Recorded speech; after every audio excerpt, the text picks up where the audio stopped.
Et si le chômage n'était pas toujours le vrai problème, mais le symptôme d'une économie qui crée moins de valeur? Le chômage est l'un des sujets les plus discutés et l'un des moins compris.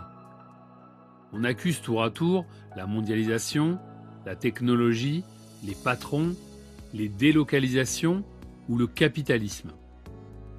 Et pourtant, les vraies raisons sont souvent beaucoup plus simples et surtout économiques. Aujourd'hui, nous allons expliquer clairement ce qu'est le chômage, pourquoi il existe et surtout ce qui, dans un pays, crée de l'emploi ou l'empêche. C'est quoi exactement le chômage?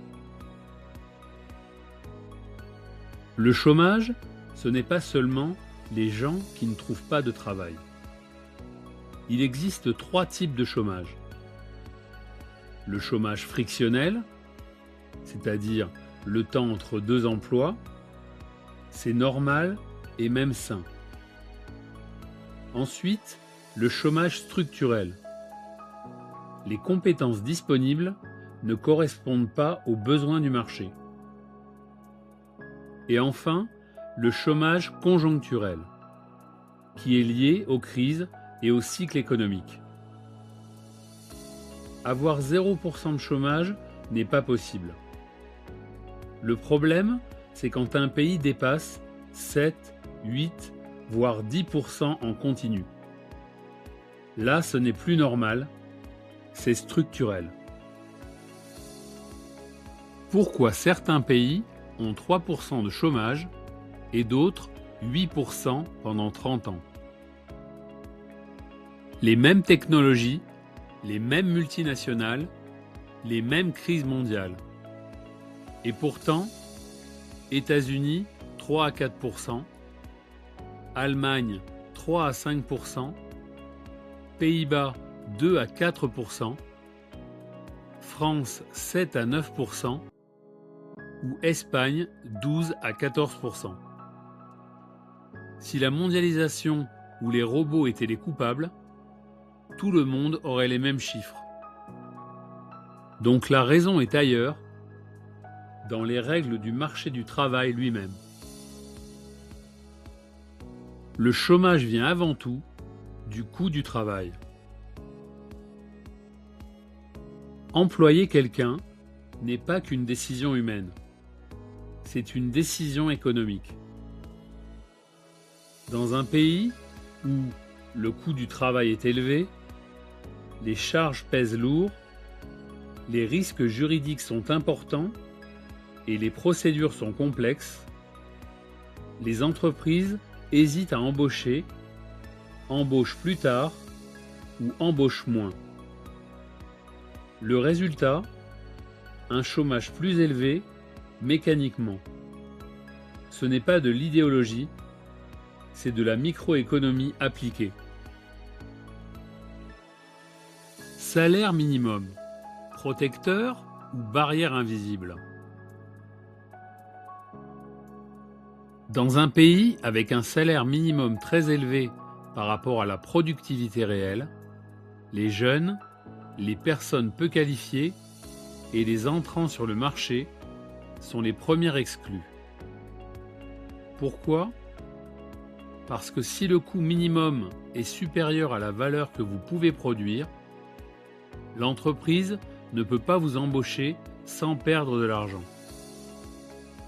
Ce n'est pas un jugement moral, c'est une équation économique.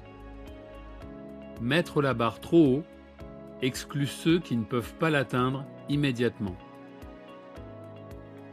Les réglementations, plus elles sont nombreuses, moins on embauche. Beaucoup de lois sont conçues pour protéger. Mais trop de protection finit par bloquer l'embauche. Contrat trop rigide, paperasse complexe, coûts imprévisibles. L'employeur se dit « Je préférerais embaucher, mais je ne peux pas prendre ce risque ». C'est pour cela que dans les pays flexibles, Danemark, Pays-Bas ou Canada, le chômage est plus bas. parce que les entreprises peuvent embaucher facilement et réagir plus vite. La flexi-sécurité fonctionne. Innovation, productivité et liberté économique, les vrais créateurs d'emplois.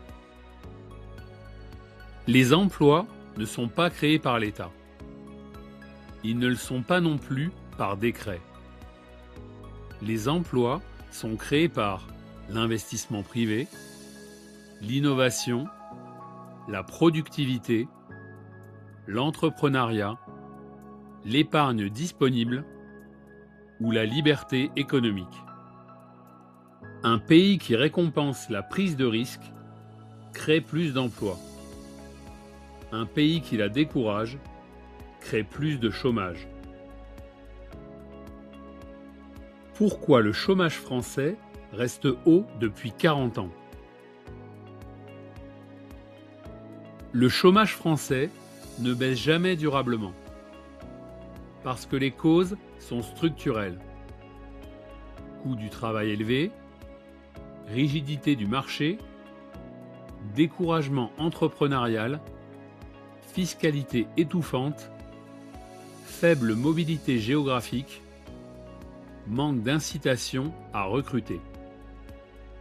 Ce n'est pas une fatalité, c'est un choix politique. Le chômage n'est pas un mystère. Il n'est pas une malédiction. Il est la conséquence directe de la manière dont un pays traite le travail, l'entreprise et la liberté économique.